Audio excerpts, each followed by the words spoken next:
నమస్తే సివైస్ న్యూస్ కి స్వాగతం। పవన్ కళ్యాణ్ నిజాయితీ పోరాట పటిమను చూసి ఓర్వలేక ముఖ్యమంత్రి సైకో జగన్ రెడ్డి అనుచిత వ్యాఖ్యలు చేయడంపై జనసేన పార్టీ ఉమ్మడి పశ్చిమ గోదావరి జిల్లా అధికార ప్రతినిధి ఏలూరు నియోజకవర్గ ఇన్ఛార్జి రెడ్డప్పలనాయుడు తీవ్ర ఆగ్రహం వ్యక్తం చేశారు।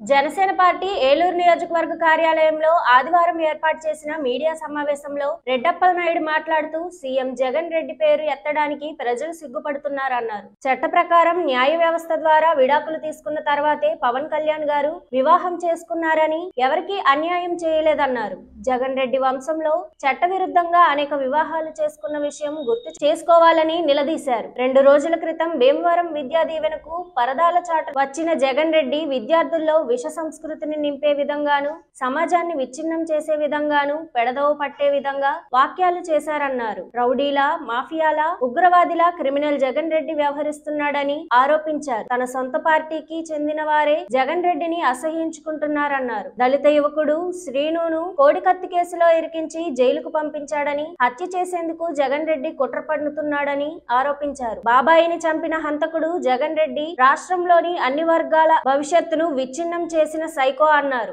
చెంచల్గూడ జైల్లో 16 నెలలు గడిపిన జగన్మోహన్ రెడ్డిని మళ్లీ జైల్లో చిప్పకూడు తినేందుకు సిద్ధంగా ఉండాలన్నారు। రాష్ట్రానికి పట్టిన చీడను వదిలించేందుకు ప్రజలు సిద్ధమయ్యారన్నారు। మరోసారి తమ నాయకుడు పవన్ కళ్యాణ్ పై అనుచిత వ్యాఖ్యలు చేస్తే తగిన మూల్యం చెల్లించుకోవాల్సిన వస్తుందని హెచ్చరించారు। మీడియా సమావేశంలో మాజీ deputy mayor Siripalli Prasad, Janasena party నగర అధ్యక్షులు నగిరెడ్డి కాశీ నరేష్, నాయకులు అల్లు సాయి చరణ్, ఎంట్రించి ధర్మేంద్ర, నూకల సాయి ప్రసాద్, గూదే జగదీష్, చిత్తిరి శివ తదితరులు పాల్గొన్నారు। మంచి సమాజాన్ని నిర్మాణం చేసే దిశగా, సాంప్రదాయాల్ని పాటించే దిశగా, వాళ్ళలో సంస్కృతి భావాలు వచ్చే విధంగా, వాళ్ళ విద్యాభ్యాసాన్ని పెంపొందించే విధంగా ఆ సమావేశాలు ఉండవలసింది పోయి ఇట్లాంటి క్రిమినల్ ముఖ్యమంత్రి అక్కడ చిన్నపిల్లల మధ్యలో 3 పెళ్లిళ్ళు, ఏ పిల్లలతో కూడా 3 సంవత్సరాలు కాపురం చేయడం అనేటువంటి ఒక విశ్వ సంస్కృతిని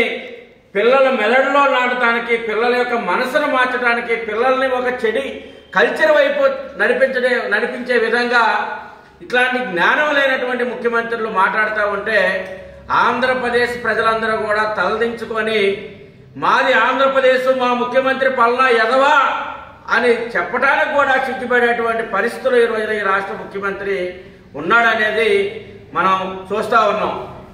ఇప్పటికైనా తన పార్టీ వాళ్ళందరూ కూడా అసహించుకుంటున్న ఒక నియంతలాగా, ఒక మాఫియా లీడర్ లాగా, ఒక ఉగ్రవాద సంస్థకు అధినేతలాగా ఈ రోజున తన సొంత పార్టీలోనూ ఇతర ప్రజానీకాన్ని అణచివేస్తూ ఉన్నాడు, ప్రజా ప్రతినిధులు అణచివేస్తూ ఉన్నాడు, ప్రతిపక్ష పార్టీ గొంతుకులు బలవంతంగా నొక్కుతా ఉన్నాడు। ఇట్లాంటి వ్యక్తులు ఈ సమాజానికి, ఆంధ్రప్రదేశ్కి హానికరం అని చెప్పి మరి ఒక పోరాటాన్ని చేస్తున్నటువంటి పవన్ కళ్యాణ్ గారి మీద ఈ ఒక్క వంకతో తన తండ్రి, తన తాత, ఆయన కుటుంబంలో ఎన్ని పెళ్లిళ్ళు ఉన్నాయో ఈ రాష్ట్ర ప్రజానీకం అందరికీ తెలిసినటువంటిది। ఆ పెళ్లిళ్ళన్నీ సేకట ఒప్పందాలు, ఆ పెళ్లిళ్ళన్నీ దేనికి లీగల్గా లేనటువంటి పెళ్లిళ్ళు అయ్యాను। కానీ సిగ్గు లేకుండా నీ కుటుంబంలో నీ తండ్రి, నీ బాబాయిని మర్డర్ చేసావు। ఈ రాష్ట్ర ప్రజానీకానికి ఒక దళిత ఎవరైతే ఒక కోడికత్తి శ్రీనున్నాడో ఆ కోడికత్తి శ్రీను 5 సంవత్సరాలుగా దాంట్లో మగ్గబెట్టి చంపడానికి చూస్తా ఉన్నావు। నీ డ్రామాకి నువ్వు గెలుపుకి అట్లాంటి అమాయకులు బలి చేసుకున్నటువంటి నీవు ఈ రోజున పవన్ కళ్యాణ్ గురించి మాట్లాడేటువంటి అర్హత ఎక్కడా కూడా లేదని చెప్పేసి జనసేన పార్టీ నుంచి తీవ్రంగా ఖండిస్తా ఉన్నాం।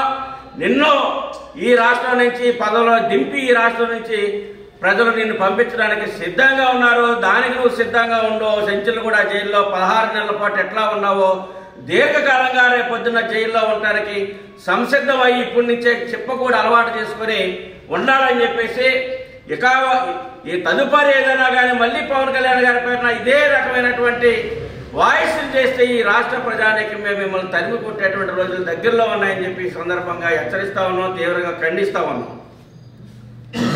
ఈ వార్తలు ఇంతటితో సమాప్తం। నమస్కారం।